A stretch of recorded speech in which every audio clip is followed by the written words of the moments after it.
morning! Ito na naman tayo. My vlog for today is ay maglilinis tayo ng aquarium. At bago lahat dyan, maglilinis muna tayo ng kwarto. Alam niyo ba kung bakit kasama ko sa pagtulog yung mga tiklupin ko? Dahil kahapon, anong oras na naman ako natapos? Dahil kakapopo ko na naman. Kasi mukha kang popo ka ng popo. Wala ka nang ginawa sa bahay, kundi magpopo, mag-live. At ang mga gawain sa bahay, hindi na nagagawa. At grabe, ang lakas ng hangin sa labas. May bagyo ata. Ilang araw ko nang binabalak yung paglilinis ng aquarium. Lagi nakaka-cancel dahil busy ako sa iba. Char. Kaya na nga, bago tayo mag-start, mag-inom muna tayo ng mainit na Energin para naman ganahan tayo kasi hindi tayo kumakain sa umaga. Alam niyo ba, sakto dyan nagiinom ako ng energy. Yung tugtog, hindi ko alam kung para saan, kung para kanino. Pero tinatamaan ako. Alam niyo ba kung nasa isip ko? Yung ex ko. Bakit? Hindi ko alam. Wala, bigla lang siya pumasok sa isip ko. Alam niyo yun.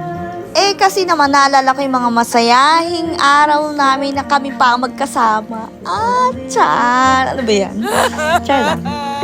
Tsaka iniisip ko kung ano naman ang kakainin ko, kung ano naman ang lulutuin ko, at wala na naman ako kasamang kumain dito sa bahay at mag-isa na naman tayo. Puntahan nyo kaya ako nang may makasama ako dito sa bahay.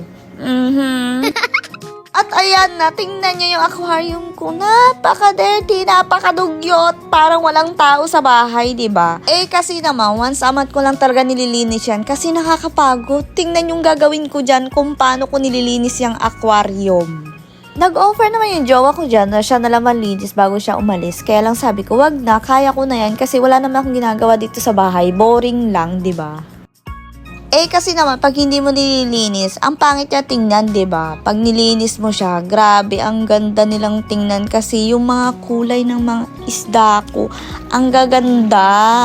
Yan na nga, bago linisin yan, unti-untiin mo yung tubig kasi hindi mo mabuhat yung aquarium kasi glass yan, glass. Mas mabigat pa ata yan sa akin. At grabe, pabalik-balik talaga ako dyan. Nakailang balik ako kasi nga hindi mo siya magawa ng isa-isa lang, isang beses lang. Kailangan paulit-ulit, pabalik-balik.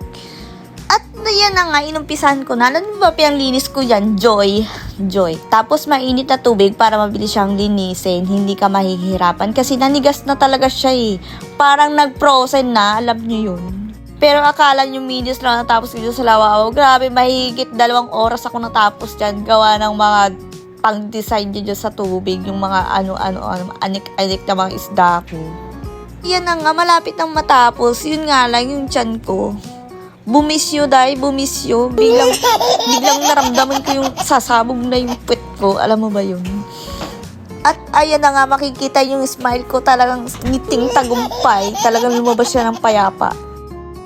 At ayan na nga, set up na natin ang aquarium natin dahil tapos tayo sa paglilinis. At next naman dyan, yung mga anik-anik ng aking mga babies. Diba? Malapit na tayo matapos pero nakakapagod. At ayan lang naman ang ginagawa ko sa mga bato niya. Nilalamas ko lang siya para mawala yung mga yung mga tawag dyan, yung mga lumot. Kasi nga, dumidikit yung mga taing nila dyan. Kaya nagganyan ang kulay. Diba? Napakadumi. Kaya na nga, matatapos na ako. Pero ako, yung time na yan, nagre-reklamo na talaga ako. Kasi gutom na ako. Anong oras na ako natapos dyan? 4:00 na ng hapon. Diba? Napakatagal ko. Pero grabe, 1 month. Napakadumi niya, diba? Hindi mo alam kung parang ang dami-dami niya. Parang hindi na maisda yung nakatira doon. Pero ganyan kadumi. Halo kung sana ako natagalan dyan sa leaves na yung pink na leaves na yan. Grabe, ang napakadumi, ang hirap tanggalin kasi ang liliit ng dahon na yun. Tapos yung mga bato-bato na yun, natanggal na yung mga dahon-dahon niya kasi nasobrahan sa paglinis. Yan na nga, natapos na, ibabalik na natin sila sa kanilang bahay. Diba? Kaya magiging payapa na inyong paninirahan. At dito na nga nagtatapos ang ating vlog for today. Diba, ang ganda nila. Ingat po tayong lahat. Bye!